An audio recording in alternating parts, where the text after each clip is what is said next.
اليومين اللي فاتوا دول شفنا بعض الناس كانت عمالة تتكلم عن فصل الشتاء وقد ايه فصل الشتاء جميل، وبس ليه متأخر واحنا بنحب جو الشتاء والأمطار والدعاء بيكون فيها مستجاب والتلج اللي بينزل والحاجات دي. انا واحدة من الناس برضو بحب الشتاء بصراحة اكتر بكتير من الصيف، وبحب جو الشتاء والمطرة والتلج والابيض اللي بينزل والحاجات دي كلها. لكن من بعد ما حصلت أحداث غزة واللي حاصل فيها وكم الدمار اللي هم بيمروا بيه والإبادة الجماعية عليهم، أنا بقيت بقول يا رب أخر فصل الشتاء. بعد ما كنا بنتساءل هو اتأخر ليه كده، احنا عايزين الشتاء والمطر، عمالة أقول يا رب تتأخر الشتاء ويتأخر المطر ويتأخر البرد والتلج لحد ما ربنا ينزل عليهم نصره الكبير. نسأل الله سبحانه وتعالى انه يجعل النصر قريب وعاجلا غير آجل يا رب العالمين في هدنة الأيام دي. نسأل الله سبحانه وتعالى ان هي تسفر بعد كده عن خلاص وقف إطلاق النار تماما، وهدنة بشرف، هدنة بشرف. هم المقاومة هي اللي حطت شروطها والكيان الظالم خضع عليها. فلكل اللي بيقعد يقول بقى عايزين الشتاء عايزين الشتاء، لا، صبرا يا رب، صبرا فعلا على الشتاء. هيلاقوها منين ولا منين؟ من قصف الصواريخ اللي مش بيبطل، من الجوع اللي هم عمالين يجوعوه لهم ومفيش مواد غذائية بتدخل، والأفران عمالين بيضربوها، وهم بيجتهدوا قدر المستطاع ان هم يخبزوا يعني طرق قديمة جدا. ويعني كل التحية والتقدير ليهم، واحد مفيش كلمات توصف اصلا تقديرنا واحترامنا وحبنا لأهل غزة والصمود اللي هم فيه.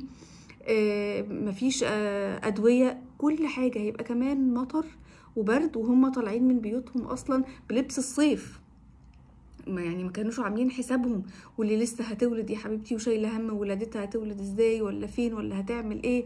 فالحقيقة نسأل الله سبحانه وتعالى انه يطعمهم من جوع ويأمنهم من خوف، ويجعل دفئه عليهم يا رب العالمين، ونزل رحماته عليهم يا رب، ويجعلهم أكثر صبرا وثباتا ومقاومة. وبإذن الله بإذن الله ما يدخلش الشتاء ولا البرد القارس بتاعه إلا لما يكون نصر مؤزر عزيز مبارك عليهم يا رب العالمين.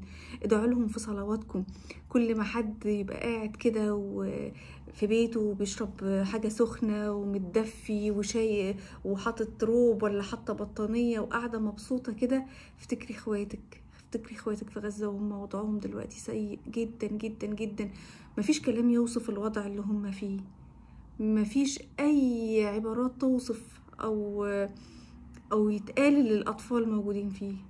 والله فعلا الواحد اوقات كتير لما مثلا اجي مثلا لبنتي الاقيها لابسه ومتدفيه وقاعده او كده، ابص لها والله واقول يعني ربنا يديمها علينا نعمه، وادعي من قلبي من قلبي لكل اطفال غزه، واقول يا رب يا رب نزل عليهم رحماتك وامنك، واطعمهم من جوع وامنهم من خوف، واجعلهم في تدفئه.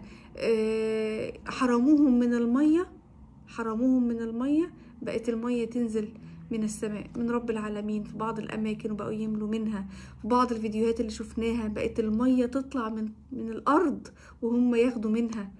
فالله سبحانه وتعالى قادر بسر كن فيكون يا رب العالمين. انصرهم واصلح أحوالهم، واجعل كل اللي فات ده يعني أكيد أكيد بإذن الله بإذن الله في ميزان حسناتهم جميعا، ونحسبهم من الصامدين ومن الصابرين.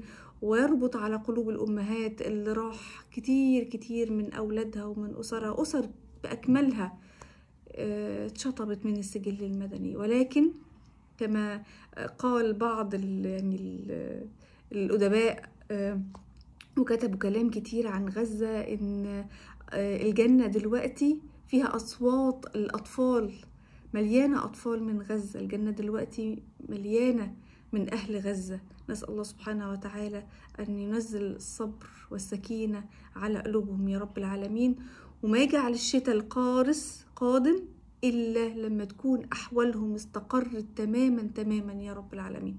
ادعوا لهم كتير.